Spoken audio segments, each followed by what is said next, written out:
Kroger Delivery has one mission: to deliver the freshest food right to your door. That's why our drivers are pros. Our trucks are refrigerated. And when it comes to low prices, we always deliver. With $20 off your first order of $75 or more, there's no better time to get in on the action. Mission accomplished. Restrictions apply. See site for details. This episode is brought to you by Honda. When you test drive the new Prologue EV, there's a lot that could impress you about it. There's the class-leading passenger space, the clean, thoughtful design, and the intuitive technology. But out of everything, what you'll really love most is that it's a Honda. Visit honda.com/EV to see offers. And now, live from the TCL broadcast studios, it's Joe Souchere and Patrick Reusse with Sports Talk.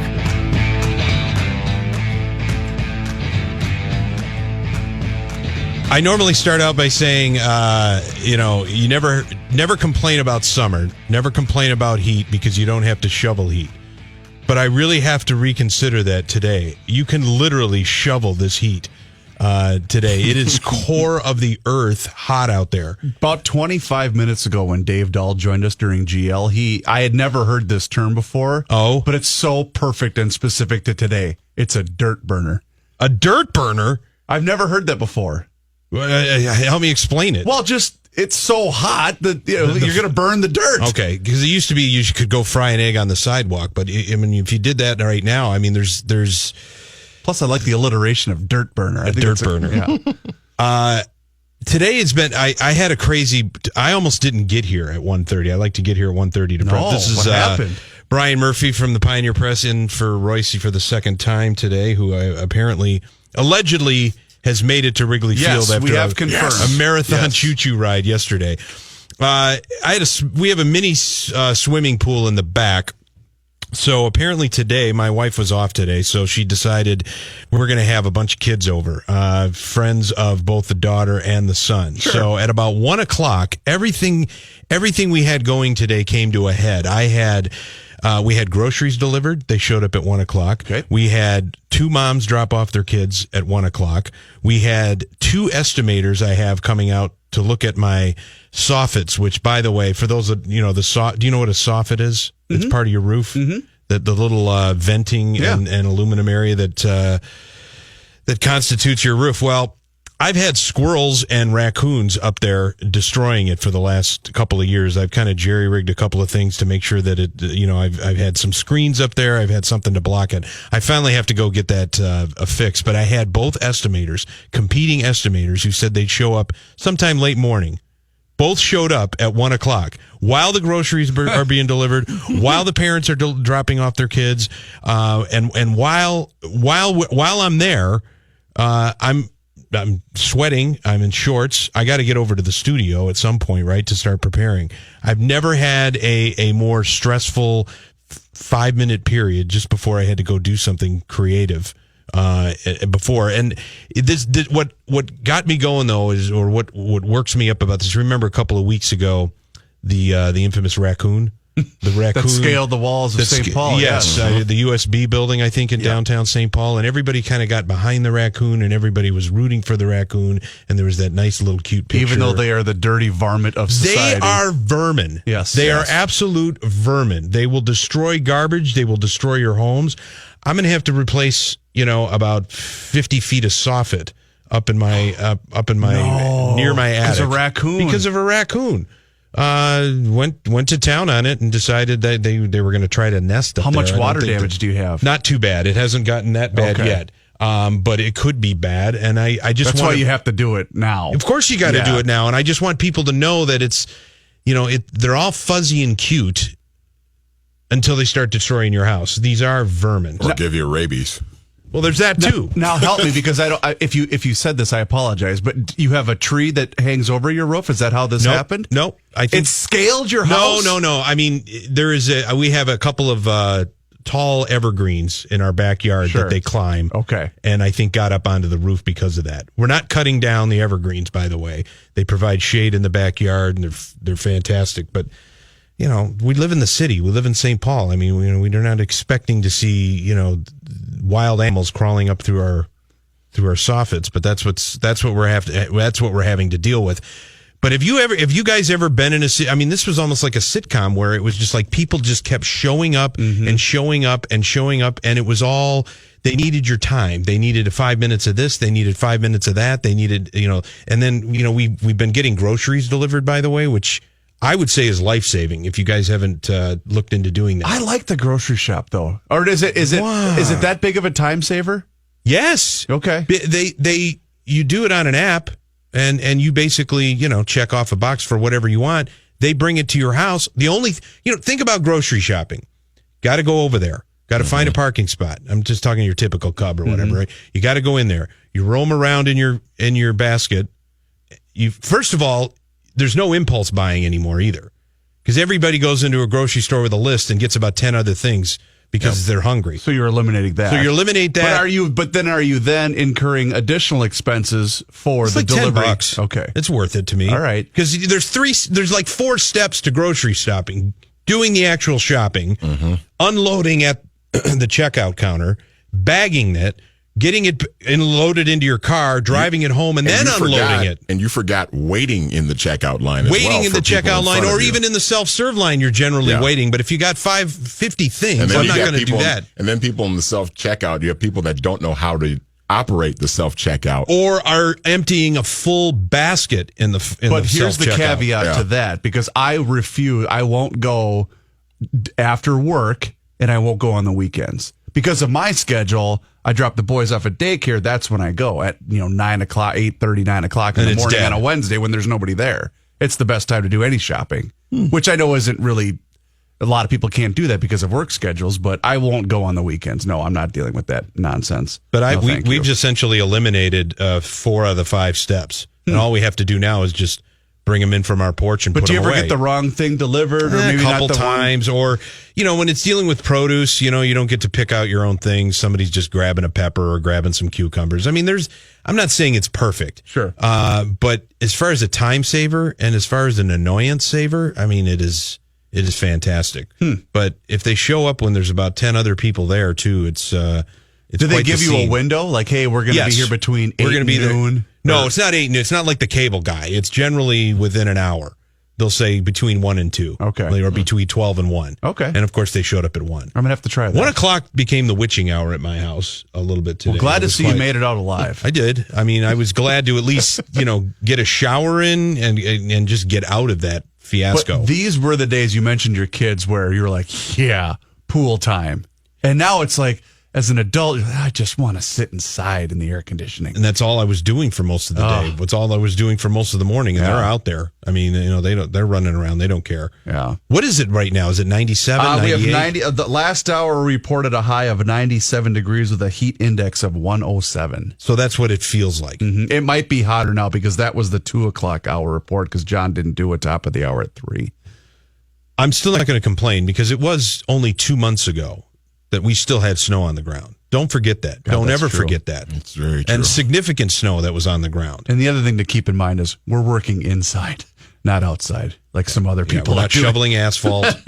We're not busting concrete. We're not on a roof. The guys up there taking a look at I can't imagine how hot it must have been up there. There were some guys across the street working on my neighbor's yard, and I bought a bunch of water. I said, you guys here, help.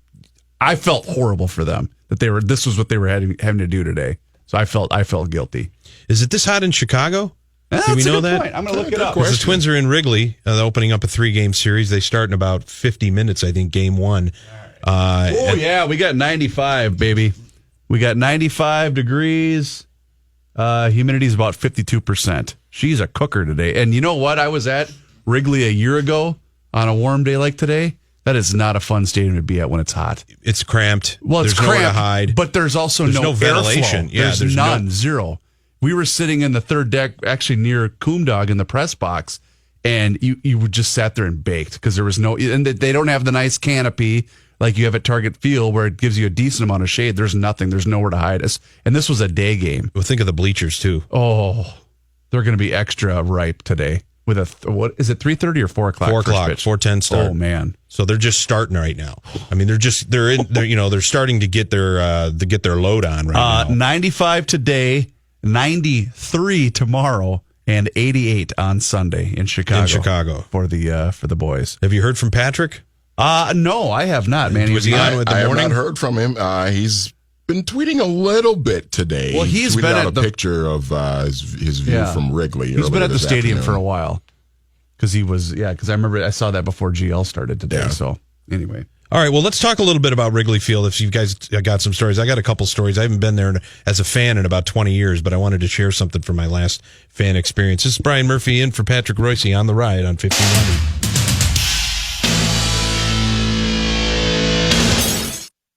Chuck Fletcher has a new job. You might recall the erstwhile Wild general manager who was let go after this season's 5-game playoff loss to the Winnipeg Jets. Fletcher's been named senior advisor to general manager Fred Shiro and of hockey operations for the New Jersey Devils. Not only will Fletcher be working in a front office again, but he will also be allowed to work out of Minnesota, where his son is going to be a senior in high school. So Chuck was a good guy, or he is a good guy. He's not dead. He's a fan. Mm-hmm. He was a good, he ran his course here. I mean, the Wild made the playoffs 6 straight seasons and never advanced past the second round. And obviously, but he's a guy that'll get a GM job again. Yeah, he will. I think, especially with as much recycling as hockey has, and he's only 51 years old. Sure. He did some fine things in Minnesota. I mean, I don't think there's any question. His reputation, his name is fine. But this is sort of a bridge, an opportunity for him to stay involved in the game before, any other openings arise. Now, I wouldn't be surprised if he gets another GM job next season. Remind me, didn't New Jersey have like a wholesale clean house situation a year ago? Yeah. Or so, right? And so this is probably the new regime wanting some good hockey people around him. And Ray Shiro was also, I think I said Fred Shiro. That was his father, who was the infamous Flyers coach back in the Broad Street Bully days. Ray Shiro was also general manager in Pittsburgh, and they won a cup in 2009 with Fletcher also as an assistant, I believe, or he was at least the director of hockey operations. So they have some history together. As we mentioned, the Twins opening up a 3-game series at Wrigley Field. They finally, they avoided the sweep against the White Sox yesterday with a 13-inning victory, 2-1 over the White Sox. An abomination of a baseball game. It was, as you said, it was an abomination of a baseball game. 5 hours of futility, mostly. 24 runners stranded combined by both teams in scoring position, and the Twins won on a bases-loaded walk in the 13th inning. They're taking on the Cubs, obviously one of the better teams in baseball. I wanted to bring up a couple of Wrigley Field stories, but first of all, have you guys, Reavers, you've been to Wrigley. Manny, have you been to Wrigley yet? I've never been to Wrigley. Is it on your bucket list at all, or? Yeah, there are a couple other ballparks that I want to see first.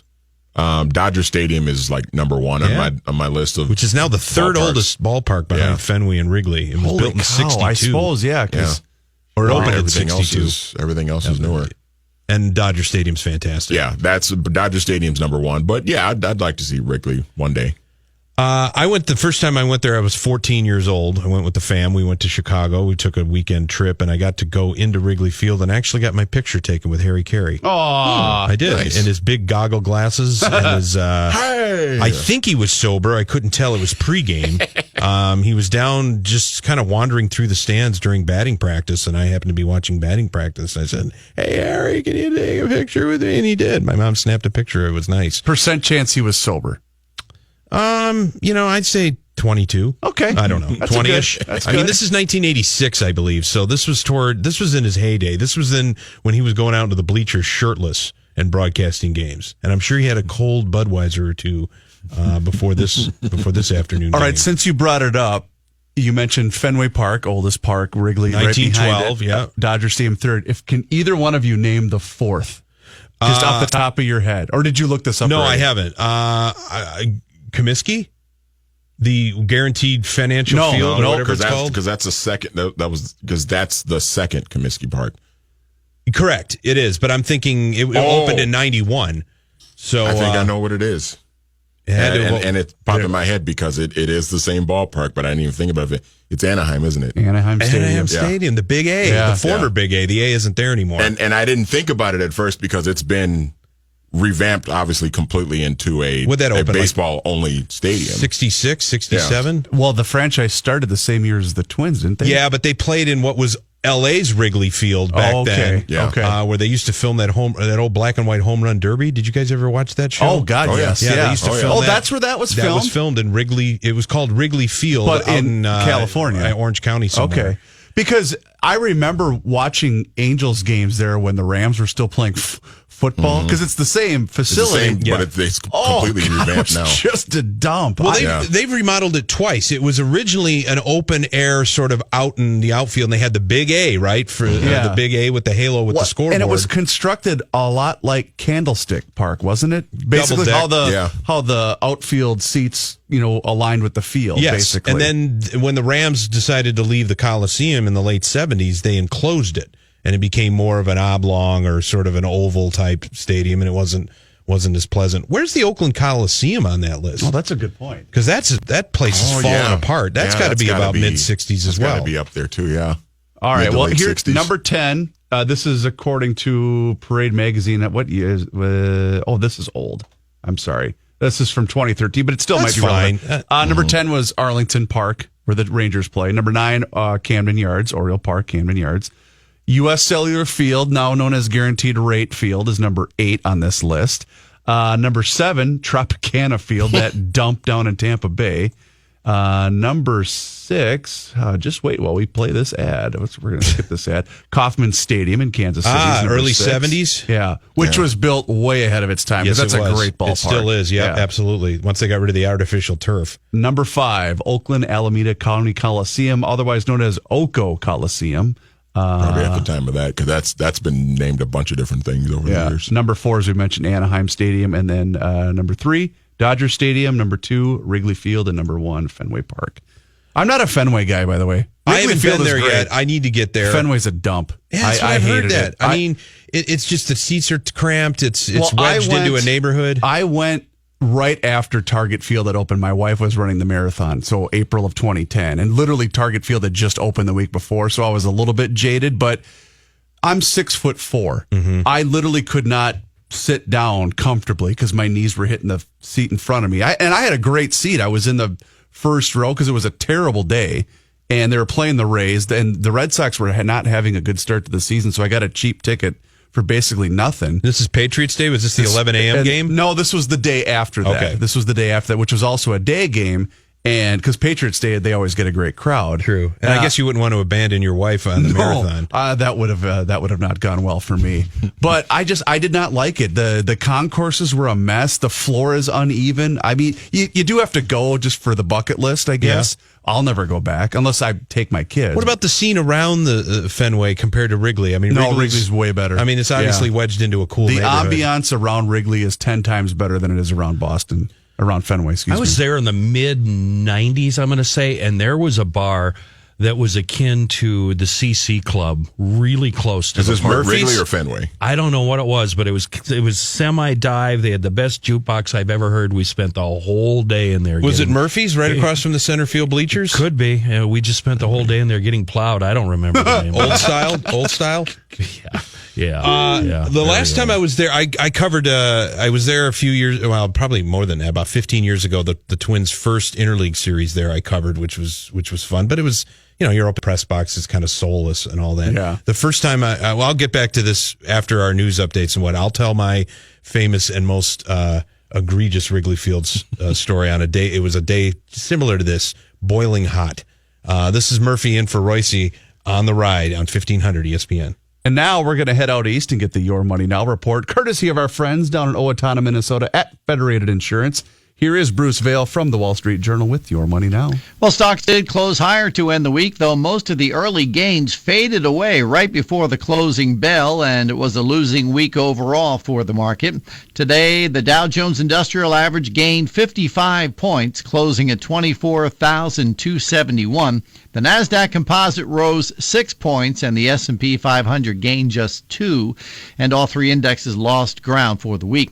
Government agencies say contaminated irrigation canals near Yuma, Arizona, may have helped spread the E. coli bacteria that spoiled fields of romaine lettuce and made the crunchy salad green off limits to millions of people for weeks this spring.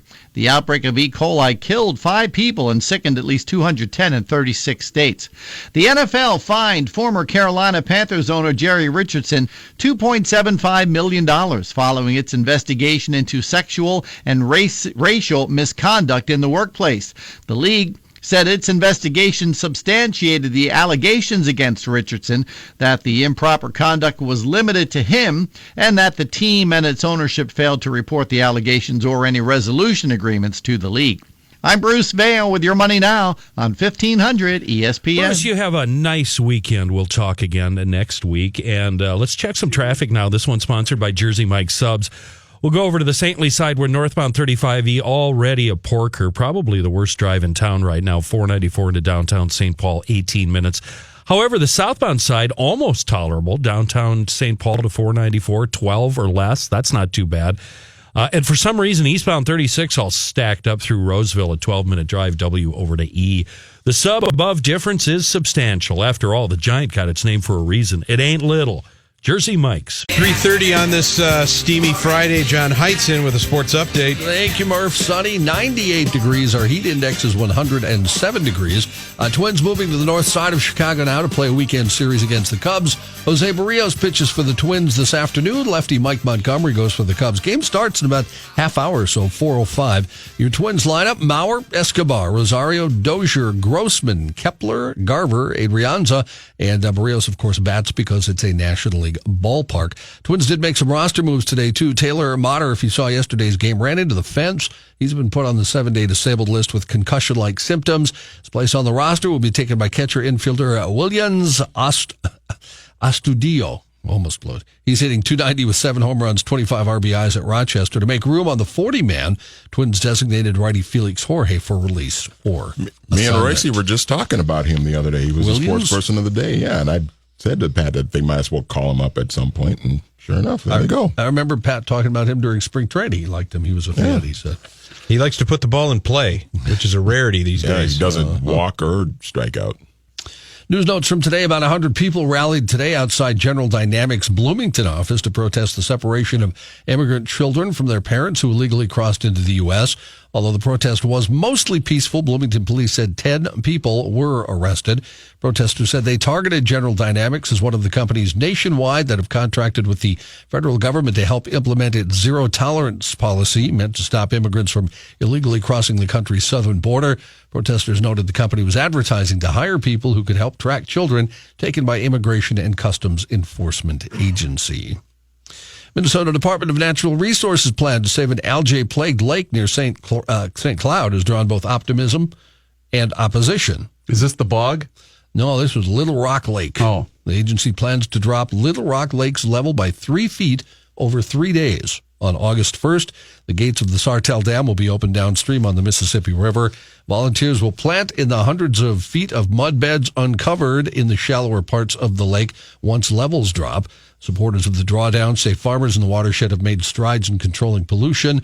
President Bill Davison and others near the lake would have preferred a different option. Davison says river residents felt shut out during the decision-making. Johnny, really quick, back to Taylor Motter. I don't know if you guys were able to watch the play that Johnny was speaking of that landed him on the DL. But I saw him laid out. I actually have a highlight from that play yesterday. And so Hiroshi Kamikaze Tanaka, recently of the Tokyo Giants, knocks himself cold for the second time this week. Maybe in Japan that's actually better than catching the ball.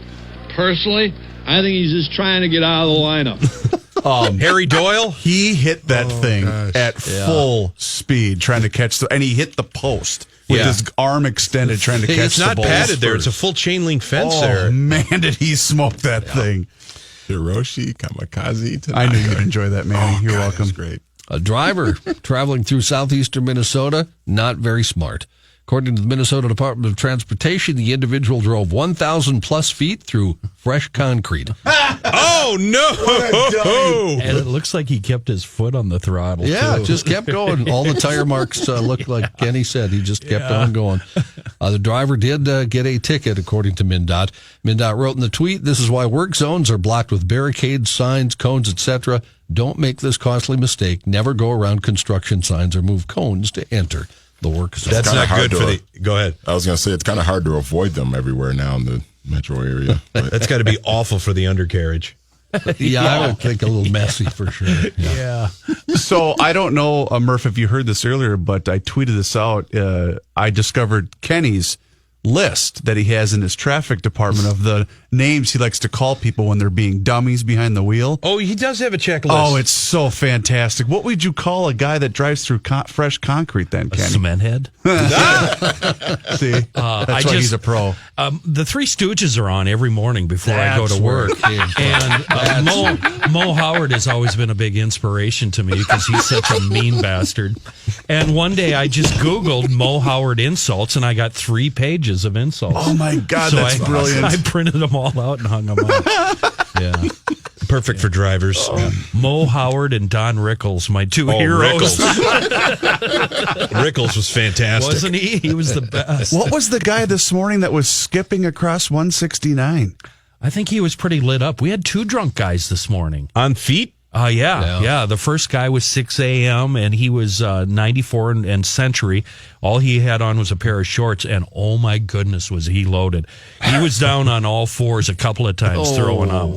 Yeah. On 94? No, he was on the ramp from Century to 94. And then Kind of the like other a coworker guy we used to have. Yeah, the other guy was 169 at Canterbury Road, and his car was parked on the southbound side, but he was over on the northbound side, and he literally was skipping across traffic.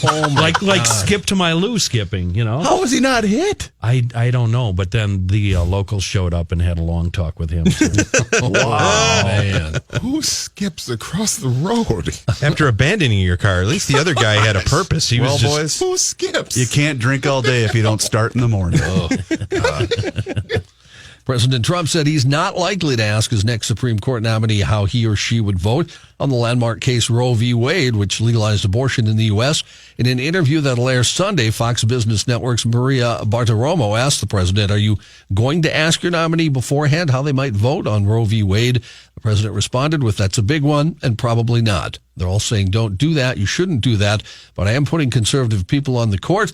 I'm very proud of Neil Gorsuch, who has been outstanding. I'm going to try and do something, but I don't think I'll be that specific." Tainted irrigation water appears to be the source of that national food poisoning outbreak linked to romaine lettuce, according to health officials. About 200 people were sickened by the E. coli outbreak, and 5 people died. The outbreak started in the spring, is now over, according to the CDC. The illnesses in 36 states were previously traced to romaine lettuce grown in Yuma, Arizona. Officials said the outbreak strain of E. coli bacteria was found in an irrigation canal in the Yuma area. Oh, ick. Mm-hmm. Toys R Us mascot Jeffrey the Giraffe has packed up his suitcase, left his toy kingdom for good. A heartbreaking photo of Jeffrey is circulating online one day before Toys R Us closes all of its remaining I could see him stores. down at Stand Up Frank's. Head on the bar. I used to be great once. I used to be in a toy store. It's a great racket. Give me another whiskey. The photo shows the giraffe in an empty Toys R Us store holding a suitcase and waving goodbye. It was taken by Renee Jean-Pierre, who appears to work at a Toys R Us. Jean-Pierre posted several other sad photos of the empty store on Facebook. She's also started sharing nostalgic Toys R Us commercials from the 80s and 90s. Her photo of Jeffrey the Giraffe got nearly 300,000 shares on Facebook. A lot of kids grew up watching Jeffrey, of course, on TV commercials. The jingle, "I don't want to grow up, I'm a Toys R Us kid," was ingrained in many people's minds from those ads. The store's been around 70 years. They all You're to close blame for tomorrow. this. I am. You and Amazon Nation. That's what killed Toys R Us, John. I hope you're happy. I shopped. You caused Jeffrey the Draft to be an alcoholic. Stop. Non-stop when my kid was young at Toys R Us. I went in there on a Christmas Eve about 15 years ago. God. I have never seen a more violent crowd. I was just going to say you're getting all nostalgic about Jeffrey. I mean, Google Toys R Us 1983 or so. Yeah. The Cabbage Patch rampage. No, there were women taking packages out of each other, just stealing packages right out of each So other's hands. it's like Arnold Schwarzenegger fighting Sinbad in Jingle All the Way. It was ugly, Or man. Turbo Man. Worse than like a replacement show at First Ave? I just picked up some piece of crap toy nobody else wanted. Good enough. Here you go, buddy. Get me out of here. Who was it for? A nephew or what? My son. Oh, your son. Well, you know how it is. It comes Christmas. It's like, this isn't enough. This isn't enough. Oh, my God, I got to go get. You know what it is. Yeah, you got to keep up with the Joneses, right? Exactly. It was last minute panic. Yeah. And authorities say a central Georgia man who was shot in the head drove nearly 20 miles in the wrong direction to a hospital for help. Telegraph of Macon reports 36-year-old. Wait. Yeah. Did I hear that right? You did. God, for just. You're going to rip him for going the wrong way, aren't you? He had a bullet in his brain. I Telegraph. think God is going to get me just for what I'm thinking. Yeah. I'm not saying anything. Telegraph of Macon reports 36-year-old Shasta Richardson was shot in the head by another man after trying to retrieve his belongings from a home Wednesday night. Instead of going to the nearby hospital in Milledgeville, he drove about 20 miles to a hospital in Eatonton. Baldwin County Sheriff's Office Captain Brad King Don't. thinks Richardson drove to the farther away hospital because he had been living in that area lately. King said Richardson was taken to a Macon hospital. Willis Rozier is accused of shooting Richardson. He faces aggravated assault charges. Richardson will be fine. I know. I can explain He's this. conscious at alert. I can explain this because when I have a wound and it's semi-serious, I know I'm not going to bleed out. I'll drive myself to the hospital in the suburbs so I don't have to deal with the junkies here in Minneapolis. No, it's true. Go to an emergency room in Minneapolis. It's nothing but junkies. So you got to go to the suburbs if you want to get served. I bet you that's what he was thinking. Maybe. I don't know. That's a little deep. No, I bet he was thinking, crap, I got a bullet in my head. I tried. I'm not sure where to go. I'll just drive till I see a hospital sign. All right. Well, thanks, Johnny. We'll be back right after this.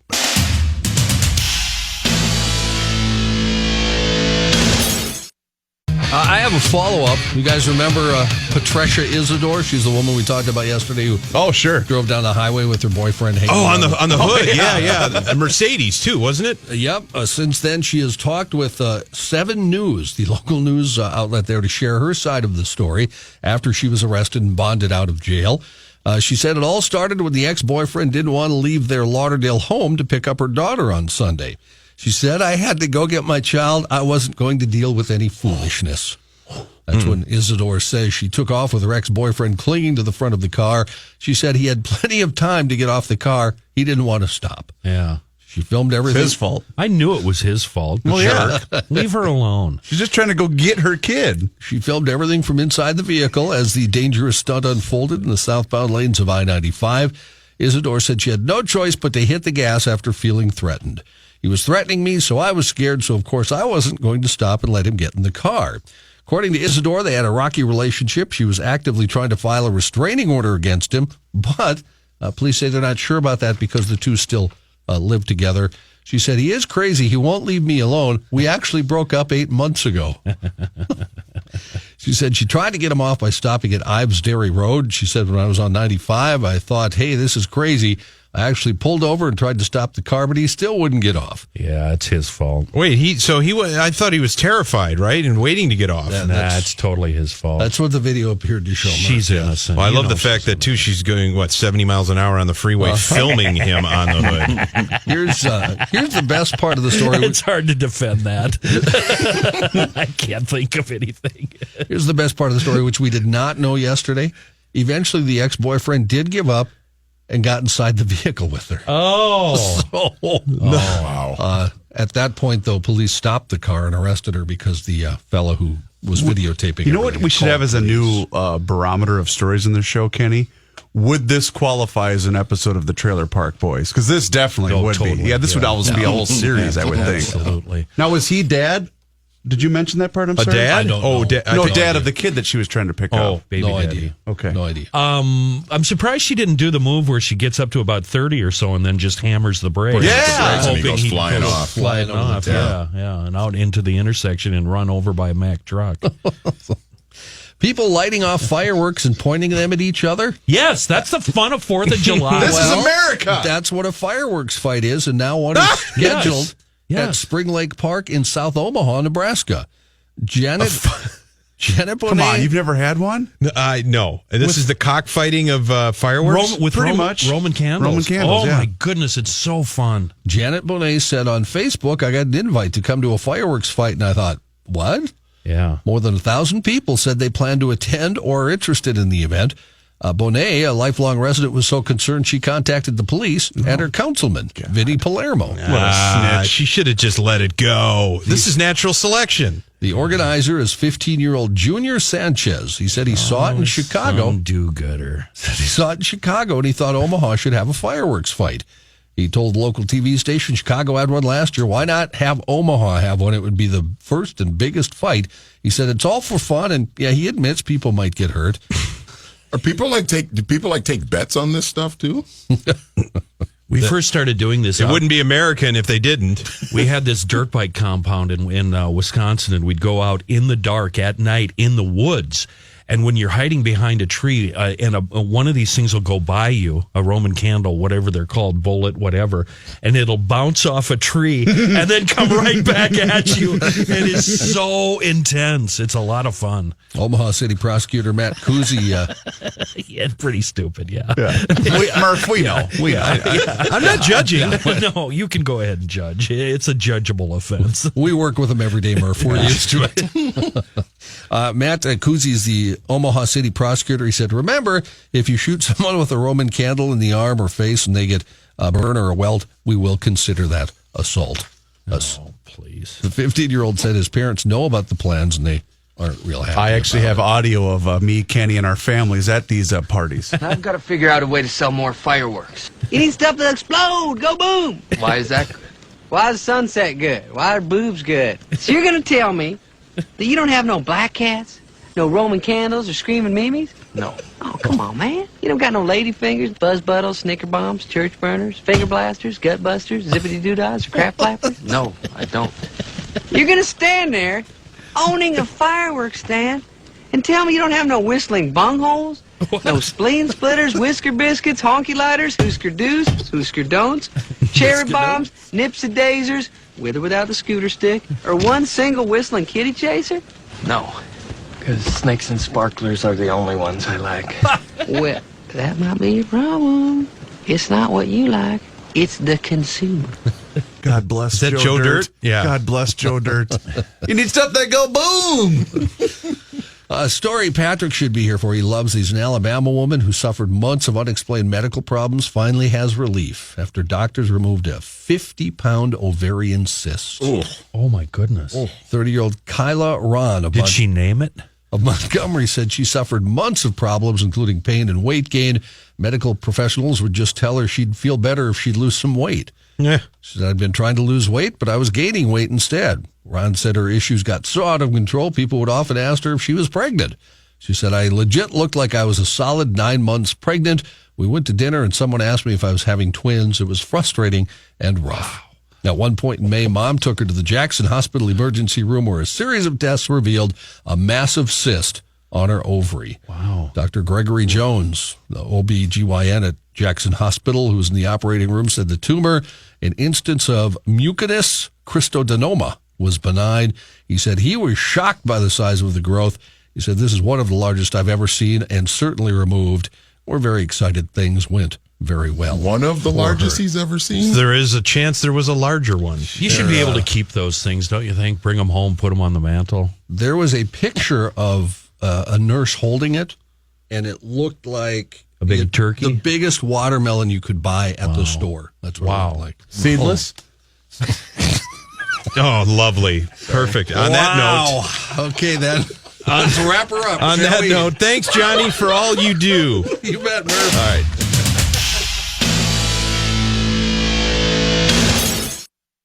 Twins about to start a 3-game series at Wrigley Field. They have not been there since 2009. Several other players will have an opportunity to be there. And I was going to tell my Wrigley Field story as a fan. It was about 20 years ago, so I was in my mid-20s and not so responsible days. Mm-hmm. We had a boys' trip to Chicago. We decided on a day very similar to today. Went out into the bleachers and decided to, we gotta stay hydrated. Yeah, you gotta do it, Reavers, right? Yep.